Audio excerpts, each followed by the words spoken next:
17వ ward BJP అభ్యర్థి కుంచం మహేశ్వరి సురేష్ను భారీ మెజార్టీతో గెలిపించాలని బీజేపీ రాష్ట్ర నాయకులు మాజీ ఎమ్మెల్యే సంకినేని వెంకటేశ్వరరావు అన్నారు. గురువారం నాడు 17వ వార్డులో జరిగిన పార్టీ ఎన్నికల సమావేశంలో ఆయన మాట్లాడుతూ బీజేపీ అభ్యర్థిగా స్థానికంగా బలహీన వర్గాలకు చెందిన కుంచం మహేశ్వరి సురేష్కి బీజేపీ టికెట్ ఇవ్వడం జరిగిందని, వార్డు ప్రజలు తమ మద్దతు ఇవ్వాలని అన్నారు.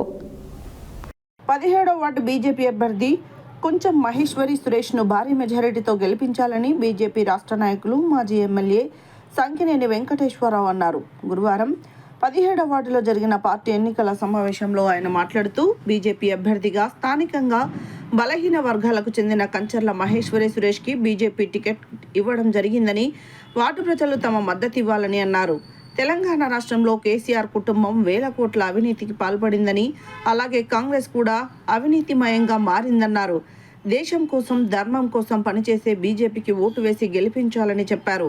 కేంద్రంలో నరేంద్ర మోడీ ప్రభుత్వం పేదల సంక్షేమం కోసం అనేక పథకాలు తీసుకొచ్చిందని, ఉజ్వల గ్యాస్ పథకం కింద ఉచితంగా గ్యాస్ సిలిండర్ల పంపిణీ చేసిందని, కరోనా సమయంలో ప్రజలందరికీ 3 సార్లు వ్యాక్సిన్లను ఉచితంగా ఇచ్చిందని, కరోనా నుంచి ఇప్పటి వరకు ప్రతి నెల 5 కిలోల రేషన్ బియ్యం కేంద్రం ఉచితంగా ఇస్తుందని ఆయన అన్నారు.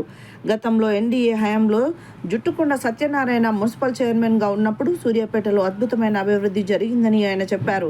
ఈ కార్యక్రమంలో మాజీ municipal chairman Juttukonda Satyanarayana, ward incharge Madhu, party నాయకులు ఐతగాని జనార్దన్, రేగటి రాజేష్, భువనగిరి శ్రీకాంత్, కుంచం లింగరాజు, పుష్పరాజు, నవీన్ చారి, శివరాత్రి, శ్రీకాంత్, తుంగతుర్తి మహేష్ తదితరులు పాల్గొన్నారు.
మున్సిపల్ చైర్పర్సన్ ఎన్నికల్లో చింతల చెరువు అంబేద్కర్ నగర్ నుండి 17వ వార్డుకు సంబంధించిన కౌన్సిలర్ గా కుంచం మహేశ్వరి సురేష్ పోటీ చేస్తున్నారు. ఈ వార్డు ప్రజలందరికీ అంబేద్కర్ నగర్ గాని చింతల చెరువు ప్రజలకు విజ్ఞప్తి చేస్తున్నాను. 2014లో సూర్యాపేట మున్సిపల్ ఎన్నికల్లో ఏ పార్టీకి కూడా మెజార్టీ రాలేదు. ఆ రోజు ఇప్పుడు ప్రస్తుత ఎమ్మెల్యే, ఆ రోజు మంత్రిగా కొనసాగుతున్న జగదీశ్వర్ రెడ్డి గారు కాంగ్రెస్ లో గెలిచిన ప్రవళిక ప్రకాష్ గారిని సంతలో పశువులను కొనుగోలు చేసినట్టుగా తెలుగుదేశం పార్టీ, టిఆర్ఎస్ పార్టీ అభ్యర్థులను కొనుగోలు చేసి కాంగ్రెస్ పార్టీ అభ్యర్థిగా ప్రవళిక చైర్మన్ చేయడం జరిగింది. ప్రజలకు వరగబడ్డది ఏంటి అనేది ఈ వార్డుకు సంబంధించిన పట్టణ ప్రజలందరూ కూడా గమనించాలి. అవినీతిమయమైపోయింది సూర్యాపేట.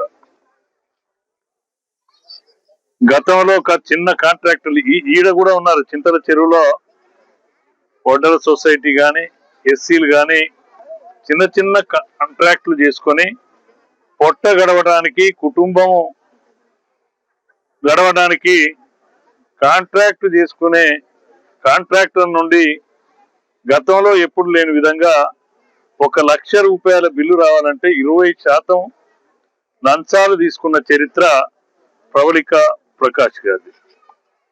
అవినీతిమయం అయిపోయింది.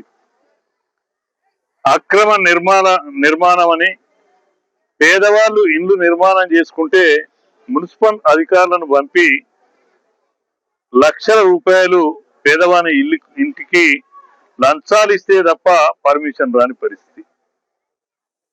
నాణ్యత లేని పనులు చేయడం, అవినీతికి పాల్పడడం, దాన్ని దృష్టిలో ఉంచుకొని 2019లో జరిగిన మున్సిపల్ ఎన్నికల్లో ఒక చెడ్డ ఆలోచన ఆ రోజు మంత్రిగా ఉన్న, ఈరోజు శాసనసభ్యునిగా ఉన్న వ్యక్తి 20% నేరుగా ఆ రోజు చైర్మన్ కు వెళ్ళినాయి.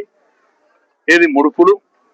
నేనే చైర్మన్ అభ్యర్థిని, నా చెప్పు చేతుల్లో నేను చెప్పిన వ్యక్తిని పెట్టుకుంటే ఆ 20% నా బంగ్లాకు నాకు వస్తుందని ఉద్దేశంతో ఆ రోజు ఇప్పుడు ఏదైతే జనరల్ సీట్ అయిందో ఆ రోజు కూడా జనరల్ అంటే ఓపెన్ కేటగిరీ కింద ఎవరైనా పోటీ చేసే అవకాశం వచ్చింది.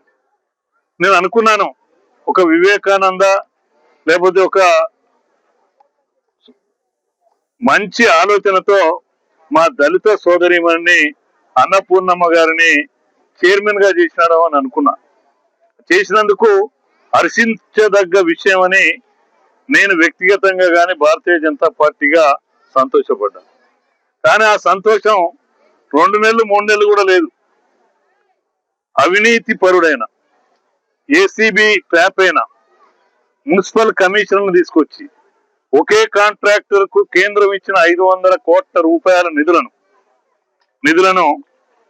ఆ నిధుల్లో నేరుగా మున్సిపల్ కమిషన్ అడ్డం పెట్టుకొని 100 కోట్ల ముడుపులు అవినీతి జరిగింది, అక్రమ నిర్మాణాలు జరిగినాయి.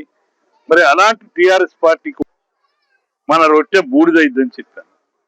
3 నెలలు గడవక ముందుకే అధికారం లేని కాంగ్రెస్ పార్టీ సూర్యాపేట ఎమ్మెల్యే గెలవలే, జగదీశ్వర్ రెడ్డి గెలిచినాడు, అక్రమ సంపాదనతో గెలవడం జరిగింది.